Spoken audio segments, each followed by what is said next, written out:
सच्चाई सच छुपने नहीं देंगे।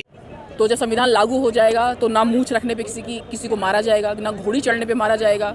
और जिस हिसाब से आप बोल रहे हैं कि अगर प्रधानमंत्री भी अपने आप को ओबीसी कहते हैं और फिर भी अगर ऐसा हो रहा है तो डेफिनेटली ये दुर्भाग्य है कि वो भी ये चीज़ नहीं रोक पा रहे। इसके लिए उनको कड़ी कानूनी कार्रवाई करनी चाहिए। कहाँ खामियां हैं जो आज भी इस तरह के हालात पैदा हो रहे हैं, वजह क्या?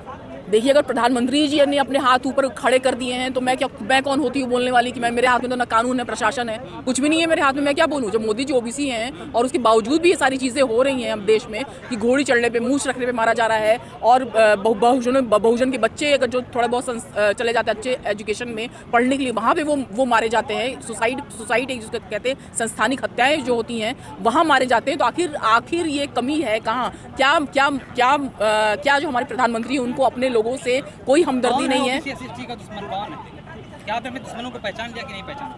देखिए, सबसे बड़ा दुश्मन यही है मनुवादी सोच। और जो बात यह है कि मनुवादी सोच और मनुवादी को जो ये लोग बढ़ावा देते हैं, अब जैसे कि अगर मान लो कोई एक समुदाय अगर ये मानता है कि हिरण्यकश्यप उनका राजा था और जो होलिका हमारी राजकुमारी थी, ठीक है, एक समुदाय ये मानता है। एक समुदाय ये मानता है कि हिरण्यकश्यप एक राक्षस था, होलिका एक उसकी बहन थी और उसको वो राक्षसी थी, मारा गया। सबसे पहली बात तो ये है कि राक्षसी नाम का कोई चीज़ नहीं है। और बड़े अगर इतना बड़ा कुंभकर्ण था, इतना बड़ा अगर वो रावण था, तो इस तरह के बड़े मनुष्यों के रूप में इतने बड़े कंकाल नहीं मिले। इवन अगर आप देखोगे हड़प्पा का इंडस वैली सिविलाइजेशन भी मिला। मनगढ़ंत कहानियां हैं, बिल्कुल, ये मनगढ़ंत कहानियां। और दूसरी बात ये है कि मान लो अगर एक समुदाय मानता है कि वो राजा था, वो राजकुमारी थी, दूसरा समुदाय उनको गलत उससे बोलता है, तो सामाजिक समानता और जो समरसता की बात होती है तो आप मान क्यों नहीं जाते भाई? अगर तुम्हारे लिए वो थी, मेरे लिए मेरी राजकुमारी, हम तुम्हारी चीज मना रहे हैं, क्या आप हमारी चीज नहीं मान सकते हैं? आप होली रंगों का त्योहार है, आप होली खेलिए ना।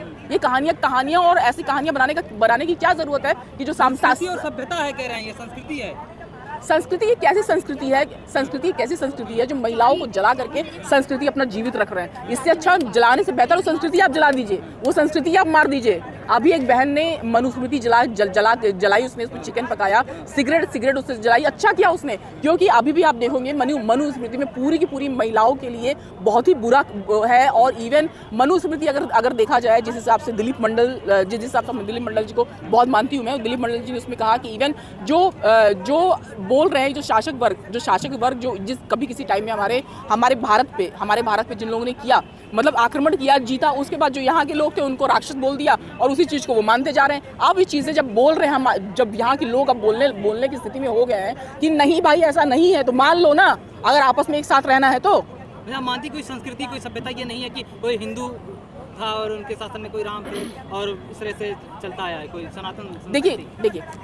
देखिए, अगर ये ऐसी संस्कृति है कि जहाँ पे एक परिवार के लोगों को राक्षस कह के जला रहे हैं और उसको जला रहे हैं और अपना त्योहार मना रहे हैं, तो डेफिनेटली कोई संस्कृति नहीं है। ये सिर्फ शासक वर्ग द्वारा थोपा गया है, ये है कि भाई हम ऊपर हैं इसीलिए तुमको कह रहे हैं। जैसे पेट्रियार्की सिस्टम है, महिलाओं को ही बहुत ज्यादा भूत प्रेत और तमाम देवी देवताएं आती हिलती हैं, वही हिलती, आदमी तो इतना हिलता हुआ नहीं पाया जाता। आखिर क्यों? क्योंकि औरतें बहुत पहले से इतनी ज्यादा दबी हुई हैं, उनको घर बाहर हर जगह दबाया जाता है। हिस्टीरिया नाम की बीमारी होती है, ओमेगा 3-6 के दिमाग में कमी हो जाती है। चमत्कार को नहीं देख रही है, चमत्कार दिखा देते हैं।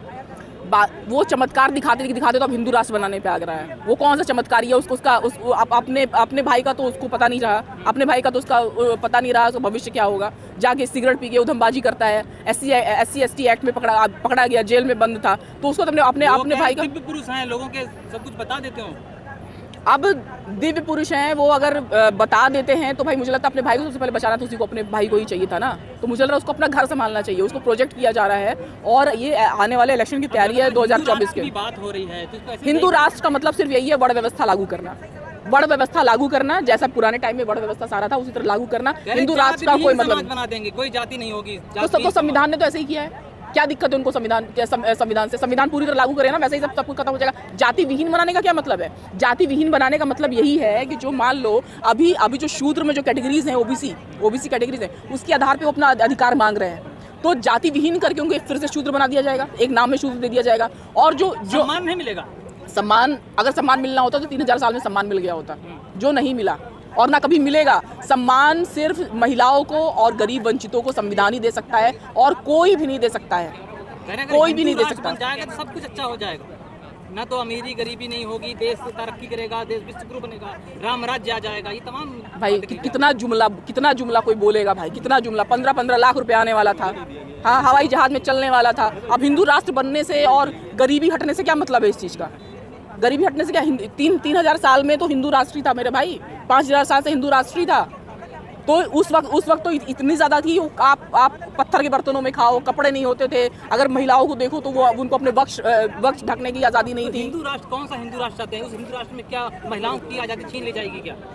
महिलाओं की आज़ादी पे सबसे पहले फ़र्क पड़ेगा। अगर सबड़ कैटेगरी की महिलाएं ये नहीं समझ पा रही, इसका संवैधानिक नाम जनरल है, जनरल कैटेगरी की महिलाएं अगर इन्हें समझ पा रही हैं तो ये बहुत ही दुखद है, क्योंकि अभी वो संविधान के अधिकार की मलाई वही खा रही हैं। हम लोग तो कहीं है भी नहीं, वही खा रही है। अगर सबसे पहले हिंदू राष्ट्र बना तो सबसे पहले उन्हीं लोग को दबाया जाएगा। हम लोग तो अभी भी अपना मजदूरी करके काम कर लेते हैं। हम लोग कुछ एकाध लोग निकले हैं जो बोल रहे हैं, बाकी तो हमारे और लोग तो यही काम कर रहे हैं। SC ST को OBC समाज के लोग कह रहे हैं ये हिंदू हैं और इनको समझाया जाएगा, जगाया जाएगा, और जगाया जा रहा है। कह रहे हिंदू जाग भी रहा है। क्या जाग रहा है मतलब? जो हिंदू हैं, जो SC ST OBC ये सभी हिंदू हैं। कह रहे हैं ये दलित सब ST हैं, SC ST सब हिंदू हैं, और ये जगाए जा रहे हैं कि हिंदू राष्ट्र बनाया जाए और राम राज्य। अगर आप देखेंगे तो 1911 में हिंदू नाम का शब्द आया था। 1911 में जब ये कहा गया कि अब जब देश आज़ाद होने की दिशा में ये सारी चीज़ों की कुछ प्रक्रिया चली, तो उसमें यही हुआ कि जो जिनके पास पैसे वैसे थे और जो अपने आप को मनुवादी या ब्राह्मणवादी जो लोग हैं, जो मनुवादी ब्राह्मणवादी वो लोग हैं, उन्होंने बोला कि हम तो अल्पसंख्यक हो जाएंगे। तब उन्होंने सबको हिंदू बना दिया कि वो अगर वो अल्पसंख्यक हो जाएंगे तो उनको तो एक सेकंड में निचोड़ के फेंक दिया जाएगा। तो अब उसको सब बहुत सारे लोग, जब लोगों को अपने नीचे काम करने के लिए, तब ये हिंदू नाम उन लोगों ने दिया। उसके पहले हिंदू नाम की कोई चीज़ नहीं थी। अछूत हुआ करता था, शूद्र हुआ करता था, और ये ब्राह्मणवादी मनुवादी लोग हुआ करते थे। मोहन भागवत तो कह रहे हैं कि जाति पंडितों ने बनाई है, भगवान ने नहीं बनाई है। इस पर आप क्या कहना चाहेंगे? देखिए, तो अगर पंडितों ने बनाई है तो ठीक है, तो वो खुद ही अपने मुंह से अपनी बात बोल रहे हैं। जो हम बोल रहे हैं वो भी वही चीज़ तो वो भी बोल ही रहे हैं ना, वही चीज़ तो खुद वो भी बोल रहे हैं, तो ठीक ही बोल रहे हैं। तो उनके बात से इत्तेफाक रखती है, मानती है उनके बात? मोहन भागवत सही कह रहे हैं। देखिए, जो यही होता है ना कि जब भी आक्रमणकारी आते हैं तो जिस जनता को गुलाम बनाते हैं उस पर थोप देते हैं वो चीज़ें, और वर्ग लेवल में बांट करके अपने काम करवाते हैं। गुलामी में जो भी काम हो सकता है उनसे करवाते हैं। तो ये उसी वक्त की ये बात है, और ये गलत मोहन भागवत नहीं कि जब जो मैं बोल रही हूँ वो मोहन भागवत भी वही बोल रहे हैं। आखिर हम लोग तो इस देश के असली शासक हैं, जिसको आज SC ST OBC बनकर पड़े हुए हैं। जो कभी मुस्लिम ने आक्रमण कर दिया तो वही अनुसूचित ST और OBC अपना धर्म परिवर्तन करके वो मुस्लिम में चले जाते हैं। क्रिश्चियंस ने कुछ अच्छा दिखा दिया कि जहाँ इज्जत मिली वहाँ फिर कन्वर्ट हो जाते थे। यहीं के लोग तो कन्वर्ट होते रहते हैं, और कौन कन्वर्ट होता है? तो RSS जो काम कर रहा है ठीक कर रहा है कि नहीं कर रहा है? क्या कर रहा है? मतलब जिस तरह से आपकी भाषा बोलने लगा कि भाई पंडितों ने जाति बनाई, भगवान ने नहीं बनाई, इस बात से आप इत्तेफाक? देखिए, जाति बनाई है, कभी ना जाएगा ना इसको जाने देना चाहिए। हम लोग को तो बिल्कुल नहीं जाने देना चाहिए, क्योंकि इस वजह से हम लोग की आंखें खुली हैं, हम लोग किस स्थिति में हैं। और ये बोलेंगे महिलाओं पुरुषों में भेद मिटा देंगे, तो ये जिंदगी में कभी नहीं होगा। ये अपने घर की महिलाओं के लिए भेद नहीं मिटा पाते। आप तो मिटाना चाह रहे हैं। अब तो आपको सम्मान देना चाह रहे हैं, जाति विहीन समाज बना करके। अपने घर की महिलाओं को तो वो इज्जत दिला नहीं पाए, और बोल रहे पूरी दुनिया की महिलाओं को इज्जत दिलाएंगे, और आप को भी घर वापसी करा लेंगे। देखिए, घर वापसी, जैसे वो हिंदू राष्ट्र बनाने की बात अगर बोल रहे हैं, भाई एक हिंदू गांव बना के दिखाएं सबसे पहले, जहाँ पे सब लोग बराबरी में करें। राष्ट्र बनाने की जरूरत नहीं है, भारतीय राष्ट्र ये सही है। भारतीय संविधान को पूरी तरह लागू करें, चीज़ें अपने आप सारी चीज़ें अच्छी हो जाएंगी। 2024 का चुनाव नज़दीक है, 1 साल का वक्त बाकी है। तमाम राजनीतिक पार्टियां चुनाव पे आजमा रही हैं। क्या लगता है कुछ बदलाव नजर आएगा क्या? 2024 में सत्ता वापसी होगी बीजेपी की, बहुजन समाज की या बहुजनों की सरकार बनेगी कि नहीं? जिस हिसाब से फिर से लोगों को मैनिपुलेट किया जा रहा है, जाति धर्म में मैनिपुलेट किया जा रहा है, उस वजह से तो जो अमित शाह ने कहा था, मैं दुख हो रहा है, लेकिन अमित शाह ने कहा था कि इस बार शायद जितना हमारा सीट आया तो उससे ज़्यादा आएगा। तो जिस हिसाब से मैनिपुलेट किया जा रहा है लोगों का, मैं दिमाग पढ़ पा रही हूँ, वो बिल्कुल उस तरह होने वाला है। लेकिन अभी कुछ टाइम पहले तक ऐसा हवा था कि लोग समझने लगे थे कि नहीं, अब हम लोग 100 से तो कम से कम बहुमत से तो सरकार नहीं बनेगी। ये होना चाहिए अभी, कम से कम अभी भी टाइम बीता नहीं है। सरकार में हिस्सेदारी होगी, मानती है? नहीं, ये होना चाहिए, लेकिन चीज़ें बिल्कुल एक एक्सट्रीम पे खड़ी हैं। या तो वही होगा कि हाँ, बहुमत से, या तो बहुत ज़्यादा जिसमें बहुमत नहीं होगा, संयुक्त बन सकता है। लगातार तमाम संगठन OBC SC ST और माइनॉरिटीज को एकजुट करने की कोशिश तो कर रहा है, सफल होते नजर आ रहे हैं नहीं? देखिए, अब अगर मैं देखूँ तो मैं खुद पासी कम्युनिटी से हूँ, और वहाँ लखनऊ में या यूपी में राजभर और पासी लड़ रहे हैं कि पर राजभर कहते हैं हम भी पासी हैं और पासी कहते हैं नहीं वो तुम राजभर हो। लड़ा दिया ना, लड़ गए ना। अब लोग आपस में जब इसी तरह टूटा टाटी चलेगी तो कहाँ आपको लगता है एकजुट होने वाले हैं? एक ही कास्ट में, एक ही एससी कम्युनिटी में टूट रहे हैं, एक ही ओबीसी कम्युनिटी में एक दूसरे के सर पे चढ़े हुए हैं। कैसे होगा ये? इन्हीं सब चीज़ों का तो जो सरकारें या शासक वर्ग जो कुटिल टाइप के होते हैं वो लोग इन्हीं सब चीज़ों को तो फायदा उठाते हैं और उठा रहे हैं। क्या करने की जरूरत है?